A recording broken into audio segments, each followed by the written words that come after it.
The power and fury of Katrina is being felt along the Gulf Coast. It came ashore in Louisiana early this morning as a massive Category 4 is now over land. Not only that, it is over Mississippi's land. The center of the storm now completely over the Magnolia State, and the worst effects now looks like. I'll never forget as long as I live. Jim Butch, who was our warning coordination meteorologist who recently passed away, was sitting there across my desk from me, and he started crying. And I said, you know, what's wrong? And he said, it just occurred to me there's going to be hundreds of people dead at this time tomorrow. I just couldn't believe it. I mean, it looked like the hand of God had just wiped away the coast. I mean, if there had been a nuclear weapon set off in the sound, it couldn't have done this much damage. At some places, for blocks, everything was just wiped away, but some places for miles. We all cried.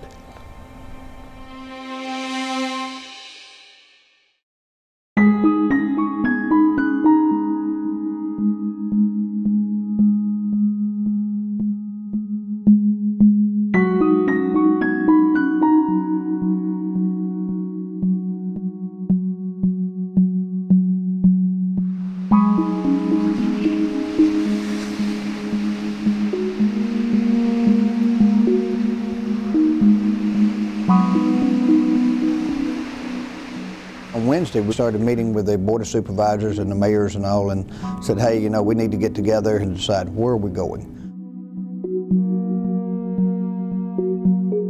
On Thursday, we got a little bit more concerned, but we were more concerned for Florida on Thursday because we said, you know, this thing's going into Florida, but you know, we know in the past things have happened and it's turned a little bit, so let's just be prepared anyway. Friday was the first day we really recognized that Katrina was really going to be a threat here.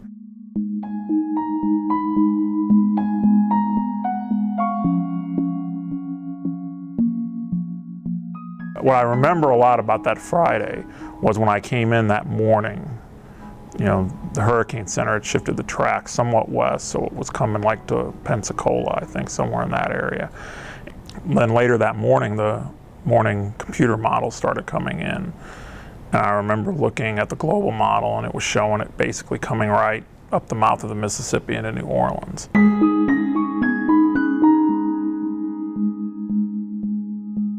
My first oh my God moment of that event was when that global model came in. A lot of times the global models don't necessarily show a system as being particularly strong, but what was really impressive about Katrina was that the model knew that it was going to intensify. Phone calls started coming in about what areas were safe and what things were happening, and you know, trying to tell the people that, hey, you know, if this storm hits us, it's going to be bad.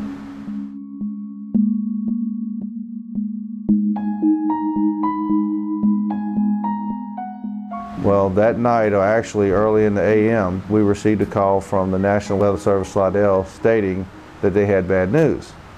And the bad news was we were going to be ground zero. You don't want to hear somebody absolutely not. You do not want to hear something like that. I was asked to stand by to be a mentor for one of the newer federal coordinating officers if it impacted the state of Mississippi.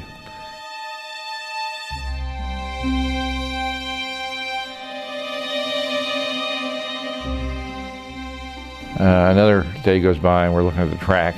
I called FEMA headquarters and said, this doesn't look good for Mississippi. I think I better get down there. And frankly, I don't have time to be a mentor to anybody if this thing does what it appears it might do. I will say that none of us until very late Sunday really had a full appreciation of how large the storm was.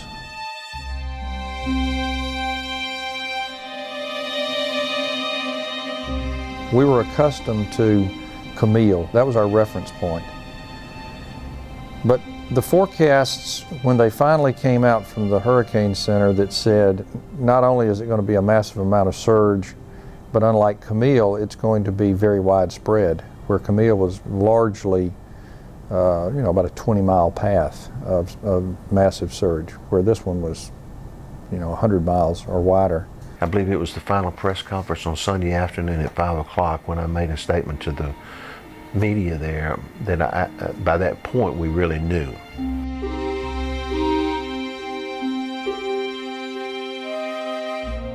And I made a statement that, I think this will overshadow what Camille did. And somebody came back and said, "Are you saying this is going to be worse than Camille?" And I said, "I think it has the potential to be worse than Camille." Like everybody, I guess, on the coast, I kind of had hurricane fatigue from some of the others. We had prior warnings that had not really developed into big storms.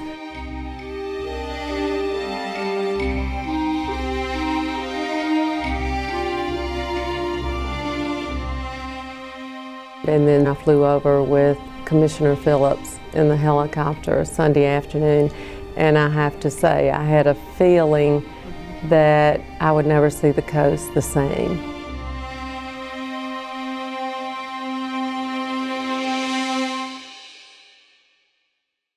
The one thing that sticks out in my mind on that trip Saturday was as I traveled down 90 from county to county, and I see all the people on the beach. And the people were barbecuing and they were having bonfires. And if you haven't read the book about Camille, you know that was very much what happened in Camille, is that people just started partying. And I called back to the EOC and I says, "These people aren't evacuating, they're celebrating down here. And I just fear what's going to happen." The firemen and the policemen were going door to door, telling people to please leave, get out of here, and even getting them to sign a piece of paper if they didn't leave, if it was in the flood zone area down, because, we knew this was going to be bad. We just didn't know how bad. I was very concerned. I can remember Marcia and I talking about it Friday night. It just people weren't responding.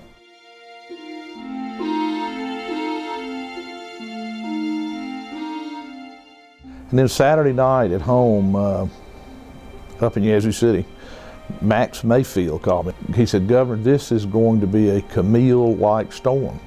And he said, "What can I do to help you?" And I told him we were having trouble getting people to evacuate. I said, "The best thing you can do, if you can get the news media to start saying this is going to be a storm like Camille, people get that. People in Mississippi understand Camille." I remember that night when I got back to Jackson, I said, we've got to do something to change this, because we may have had somewhat of an evacuation, but it wasn't nearly as successful as we had had the year before in Ivan.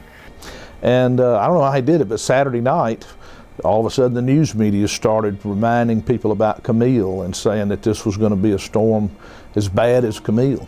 And Sunday, the evacuation picked up a pretty good bit before the storm came in early Monday morning. Sunday, and I don't recall exactly what time, we did have a FEMA representative that looked at me and said, "Hootie, y'all need to leave."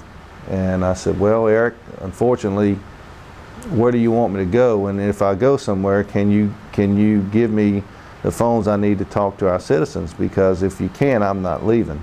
I said, "I will afford everybody else to leave except myself and my paid staff." And I said, "But we have a job to do." And he looked at us and said, "Y'all all gonna die, and I hope y'all here when I get back." I said, "Hootie, you need to get out of there." I said, "You need to leave your EOC, and you need to go up to Stennis Space Center, where we'd relocated a lot of our assets, our employee and some of the FEMA people, and the National Guard." And he said, "I agree with you. I understand we're in danger, but I cannot convince my local governments to leave, and I'm not going to leave them." And I sat down with the remaining of our crew and told them point blank that, "Hey guys and ladies, if it's time to leave, if you want to leave the office now. The only thing I ask is y'all come back as soon as it's over, because we're going to need help." And not one person left. The biggest issue that happened was Sunday night, when the storm started kind of diminishing, and the strength of it went down. Well, people got a sigh of relief, and we heard it more than one time of people saying, "Hey, I lived through Camille. This is not a Camille. I lived right here in this house during Camille. This is not a Camille. I can handle this." Well, a lot of those people did not live through Katrina. there's several people that I can think of right now that are no longer with us because of what they did. And we begged them and begged them and begged them to get out.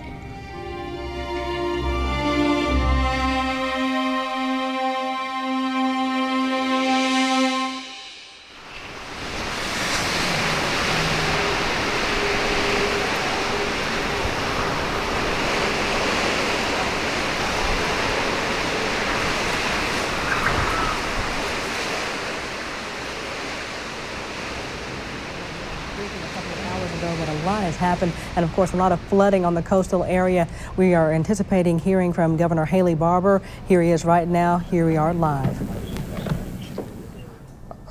The thing that probably tugged at your heart the most is, first of all, we lost contact with Hancock County EOC. Didn't know for about 24 hours what happened to them. Early that morning, I say between 7 and 9, I'm not sure exact time, we lost phones when we started getting water into the EOC itself. How shocking is that? That was very shocking. Figure we was 25, 26 foot above sea level. From 4 o'clock in the morning to about 11 o'clock in the morning, it was really tremendously bad.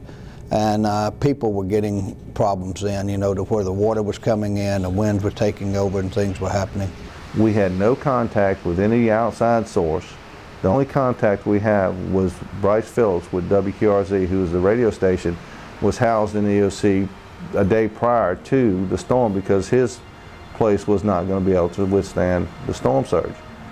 And I tell you what was the best move I made, because not only is he has a radio station, but he is a ham operator, and a good one.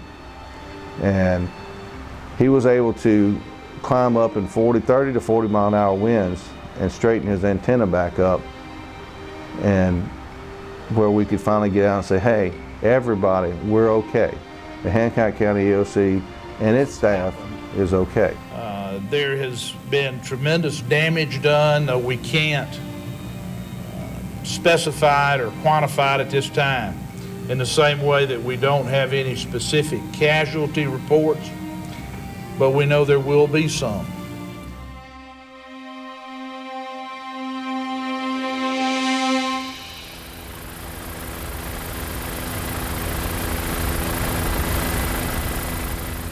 First thing Tuesday morning, I went to get on a helicopter, and Marsha was there, and it struck me she wouldn't go in the helicopter.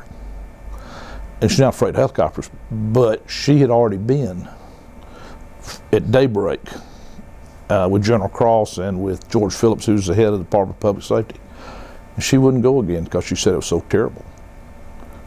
So I took some people, and we took, I think, 3 helicopters. And you just couldn't believe it. I mean, it looked like the hand of God had just wiped away the coast. I mean, if there had been a nuclear weapon set off in the sound, it couldn't have done this much damage. At some places, for blocks, everything was just wiped away, but some places for miles. And we went all the way to the refinery and to the shipyard before we turned around and came back, and Marsha was there waiting. We all cried. I don't expect to ever see anything like that again. I sure hope not. But it never left me that a person could not comprehend the damage without literally seeing it. On the way down there, of course, it looked like any Category 1 or 2 storm. As you got closer and closer to the coast, we saw what devastation. But it still didn't look so bad until we got right to the coast. And then it was obvious that in addition to the wind damage, the surge was just devastating, more devastating than anything I'd ever seen. But we had some initial reports from Hancock County and Harrison County, as well as Pearl River, and we knew that it was bad on the ground, but they didn't know because they were kind of stuck in their EOCs trying to dig their way out. Some of our troops made it just down the road to the beach and come back and said, hey, the Bay Bridge is out. And I looked at them and said, there's no way. And unfortunately, when I had time to go down there, found out that it was, and it was devastated. I grew up in that area, right in that same area, and couldn't tell anything because it was so devastating. And to see the destruction like that was very, very unsettling. And fortunately, not being real emotional, that helps, because you have a job to do. Immediately, as soon as it got to the point that we could go out, we left the Emergency Operations Center, and we went out and started trying to find anybody we could to help, and obviously come up on some situations we didn't like. Some of them were deceased and we couldn't do anything about it, but a lot of people, but we were just trying to assess the damage at that point and trying to decide what we could do and what we needed to do. So then it becomes, it's like, oh my gosh, this is worse than we had feared, and we really at that time feared that a whole lot of folks had lost their lives. We did everything we could to put the word out. And unfortunately, you have those that do not want to leave. I could go there with a gun and a police officer and they're still not going to leave. And that's something you don't want to accept, but you know it's going to happen.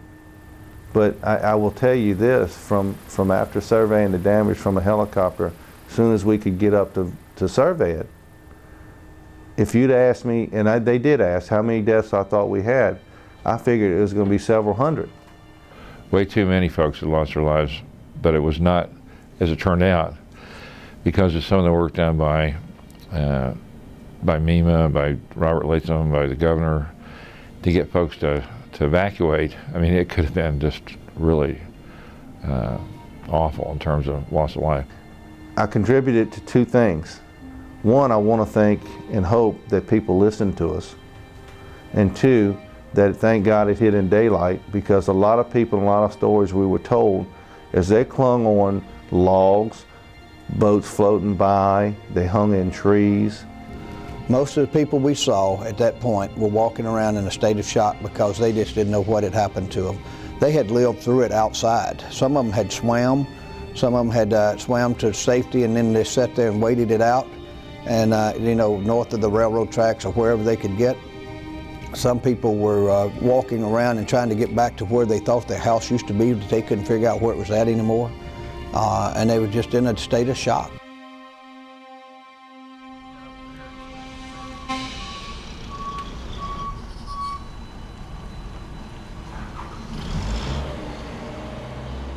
It was basically a rescue stage is where we were at. We were in rescue for 14 days. That's what we stayed in it. Within 8 hours after the storm subsided, we had a search and rescue team out of the United States USAR and started operating immediately. And of course, we had teams from all over the United States come in to help us. And we had our own teams out there too. I mean, even though some of our own firemen and policemen weren't trained in it, they did a real good job. So we pull up at the Hancock County EOC. Obviously, they can't work in the building because the roof collapsed, so they're working out under a tent. Congressman Taylor was one of the first persons we saw. If you hadn't known him, you'd have thought he was a homeless person. I mean, that's the way he looked. He was a victim too. Yeah. Congressman Taylor said, we got somebody we need for you to talk to. And it was the local funeral home director. We had just been told the estimates of the number of deaths were about 1,500, just based on the magnitude of the event, the damage. So I sat down with him and talked, and he was just in tears. He said, my morgue is full. I don't have any more room for bodies. And he said, I'm just going to have to start stacking bodies in the parking lot of my funeral home. And I said, well, I don't know what we're going to do, but we're not going to do that. And about that time, a guy pulls up in a 18-wheeler, and he's got a reefer truck.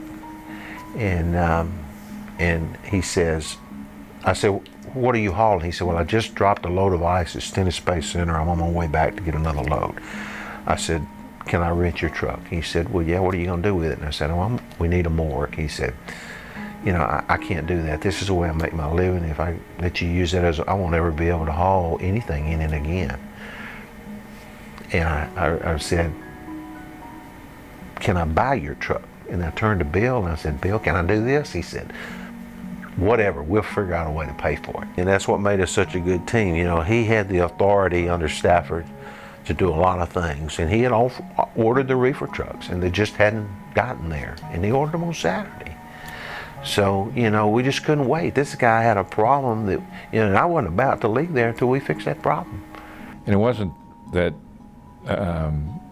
that nobody prepositioned them or nobody did all that stuff.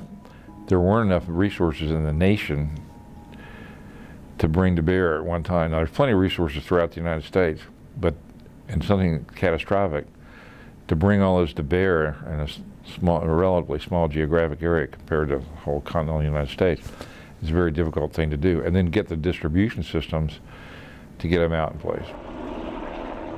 Logistics did not go well. It's hard for a civilian organization to truly understand logistics on the scale that's required for disaster response. Even large companies like Walmart and others, their mindset is we will restock based on demand. You can't do that in disaster response, and you can't do that in a military operation. You've got to anticipate what the needs are and push the resources forward. And I think that was the biggest shortfall at the federal level, is that they didn't quite understand that. You can't wait and find out what the need is before you order the commodities and have them pushed into place. We were only getting, for the first probably 7 days, about 20% of what we were requesting every day, because the national system just couldn't support us. That's when 20%, and that's when the need is absolutely that's right. That's right. But there's not. So Americans tend to fool themselves.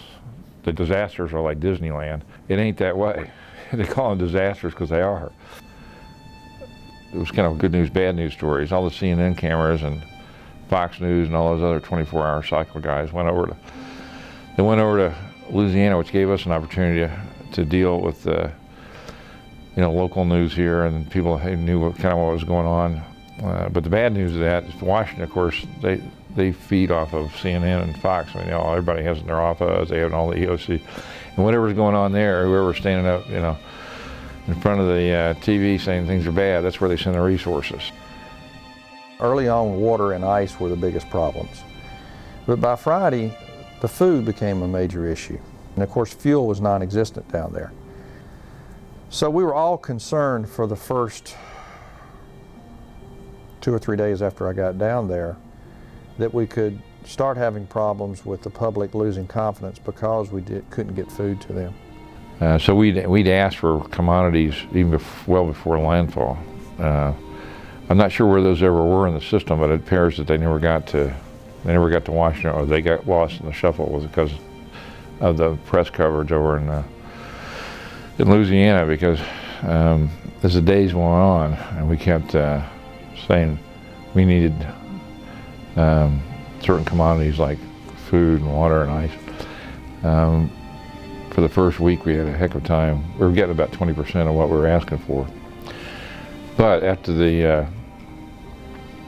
storm, of course the storm went, as everyone knows, up the entire state of Mississippi. And I think it's hard for people to realize who don't live in the hurricane states that it's not just the coast that gets impacted.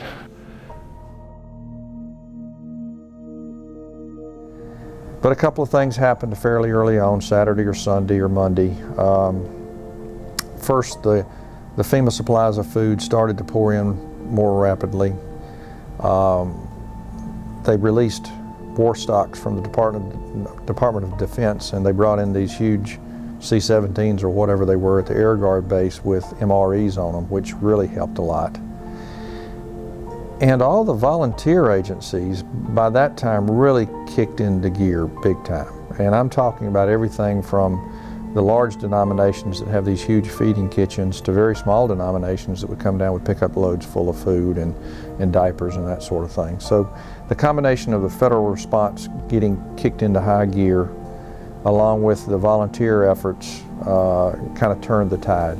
The volunteers were so indispensable. I mean, unbelievable. At one point we had captured the names of 600,000 people who at one time or another had come down there to help. During spring holidays of last year in school, we had 20,000 kids a week.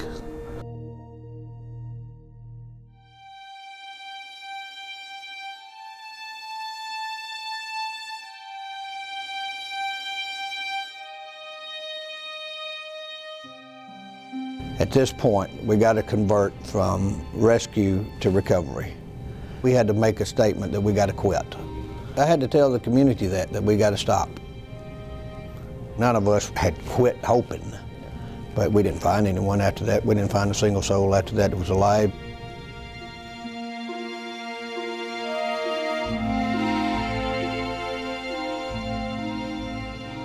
How do you deal with 80,000 homes destroyed, people's lives destroyed, everything that they have worked so hard to get, you know, and giving them money's not going to replace that.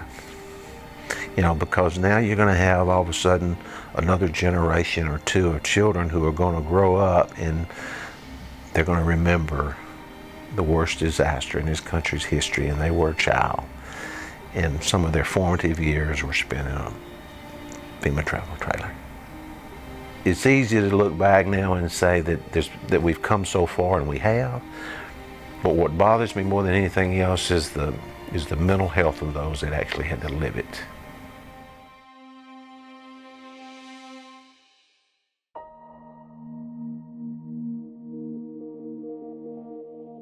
We need to start teaching disaster preparedness from the time kids enter preschool all the way through college. I mean, it needs to be a part of our curriculum. I mean, if we don't, then government's going to always be expected to do it. Disasters bring out the absolute best and worst in people. And I saw so much more of the good things. I saw very little of the bad things. I really did. I'm sure that there was, you know, some looting, and there were people that were trying to take advantage of the victims on the coast, but I saw very little of that. Anytime people get knocked down and you're able to help as a person, I think it's a life-changing experience, and yes, I think it makes us better people. I just think it's better to give than to receive.